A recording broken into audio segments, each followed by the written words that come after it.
naka-vibe talaga sa performance ng Olaya Panit. Pero tanungin naman natin ang ating mga judges kung naka-vibes din pala sila doon sa performance ng Olaya Panit. Simulan natin, Kai. Judge Donnie. Olaya Panit. Andyan lang sila, di ba? Guys, ang galing nyo. Alam nyo, sila yung kajamming ko dati. So, na-miss ko silang lahat. Of course, I would have really wanted to see them live. Pero ngayon, ang galing lang kasi nag-radiate pa rin yung chemistry nila, yung happiness nila, yung energy nila dito sa screen na to.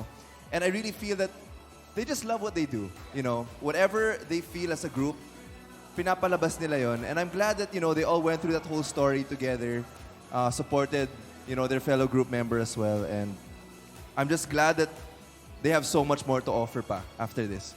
Thank you so much, Donnie. I want to ask Judge Eugene as a champion of the LGBT community. Siyempre, big deal yung ginawa ng Olaya Yes, Panit. I am an ally, you know that. And that is really a big revelation. At dahil nga sobrang intact at parang kapamilya na nila ang isa't isa, hindi naging issue yon. So ang tinitingnan ko na lang ngayon ay kung gaano pa sila ka-effective as performers. And I can say this time, mas naging makapangyarihan yung performance nila because nandun ang sincerity among them. And they really enjoy what they know now. They are celebrating more than their talent, but each other. Oh, syempre, maraming salamat, Judge Eugene. Pakinggan naman natin ating queen. Judge Ka? Yes, last time, hindi ko makalimutan yung performance nila kasi lahat tayo sa studio napasayaw.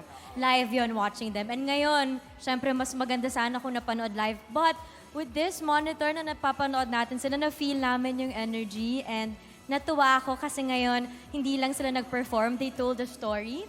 So maraming salamat dahil shinare nila yung napaka-inspiring na story na yun. And for making us all happy this Saturday night. Parang napasaya tayo lahat despite everything that happened tonight. A series of songs, to ang gaganda. Yes. Si Boss FMG, nung tinutugtog yung bilog na naman ang buwan, grabe ngiti niyo, Boss. Oo nga eh.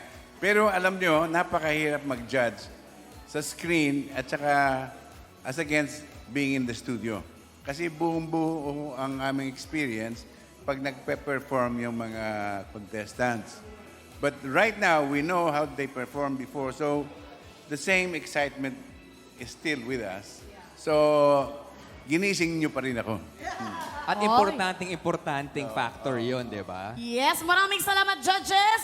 Olaya Panit Band and Olaya Panit supporters, I'm sure narinig nyo ang mga comment ng ating mga judges. Makaka-inhale and exhale na rin kayo. That is so true. Kung gusto nyo pang makajam ang Olaya Panit sa ating Grand Finals, tandaan ang pangalang Olaya Panit at hanapin lamang ang picture or pangalan po nila. Tomorrow, magbubukas ang online voting pagkatapos ng huling semifinals for this week. Kaya abang-abang lang. Thank you, thank you, thank you. Ang babait ninyo, Olaya Panit!